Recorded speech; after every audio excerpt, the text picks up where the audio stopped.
Believe it or not, we are at the doorstep of the second anniversary of the first confirmed COVID case here in the U.S., which, if you remember, happened to be in Washington state. Yahoo Finance's Anjalee Khemlani sat down with Dr. Anthony Fauci recently as we enter the third year of the pandemic. Anjalee?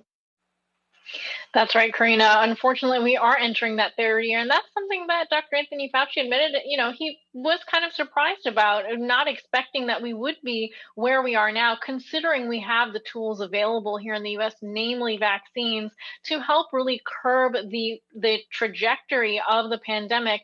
But we also talked about a couple of other things, one being specifically the amount of misinformation and the hate that has come his way, and how he's really handled all that in the past 2 years.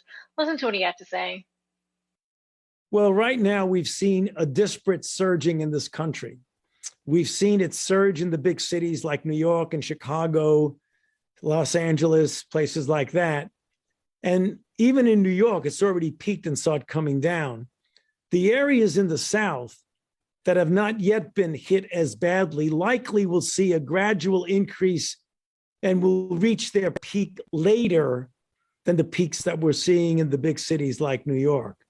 So I think ultimately it's going to spread throughout the entire country for the simple reason it's a very, very transmissible virus.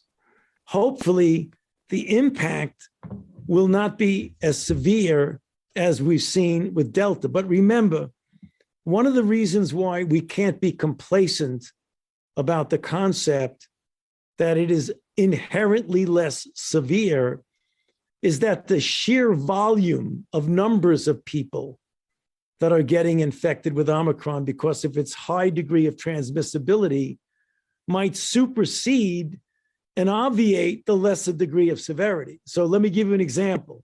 If a virus infects 50 people and 10% of them are severe, that's 5 severe people.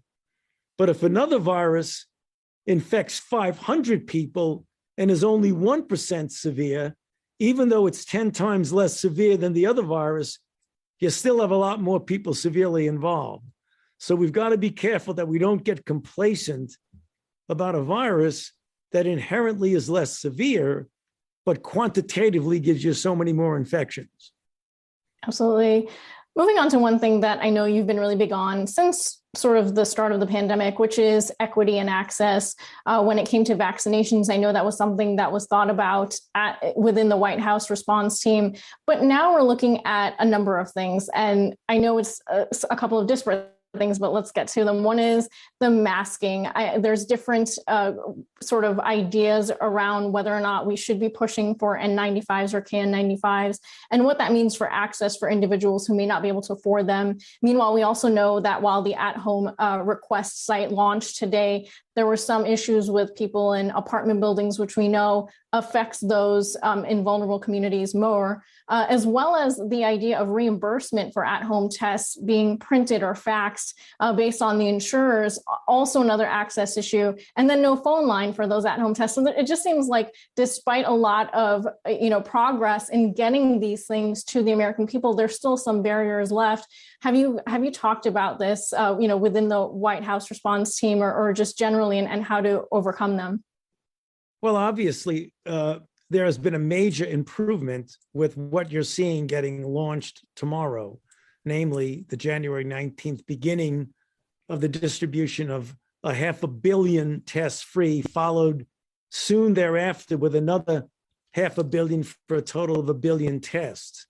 So there's also going to be about 20,000 testing centers. There's the online issue that you created. So things are going to get a lot better. It's never going to be perfect. Nothing is perfect when you're dealing with such a formidable challenge as we are right now. But a real attempt has been made to address the equity problem in every aspect of this pandemic. Dr. Fauci, a final question for you. We know we've seen you personally attacked throughout the pandemic, both by congressmen as well as really the misinformation army that's out there. I just wonder how you've been able to handle it all and really how it's affected, the response and your day-to-day. Well, I'm fine, first of all. And the way you get through those kinds of ad hominem attacks and distractions is you focus on what your main purpose and what your responsibility is. And for the last 40 years or so, my responsibility as a scientist, a physician, and a public health person is to do whatever I can through the institute that I direct to do safety and health of the American public. And indirectly, when you do that, it's for the rest of the world because we're leaders in that regard. So I focus like a laser beam on what my purpose is, the health of the American public. All the slings and arrows and ad hominems, they are certainly not comfortable, but they also are not getting in the way of my job. So as you can hear, a lot to deal with there, and specifically on the point of sort of what the trajectory of this pandemic currently is. I did get a chance to ask him about the conversation. I know we've been hearing a lot in the finance world about the pandemic becoming endemic. And he really said that there is that possibility if vaccinations go well throughout the world for the rest of the year, but there is always that worst case scenario still sort of hanging out in the background, which is we could see a variant of concern pop up that completely eludes any kind of protection. So definitely a lot to still, unfortunately, keep waiting and watching on. Back to you. That's something we definitely don't want to see, Anjalee. That was great reporting. I have to say, because you touched on the interview, I logged on yesterday for my free at-home test. It took me 60 seconds, put my information in, and hopefully they show up. It was really easy to do. All right, we will leave it there. Anjalee Khemlani, thank you so much.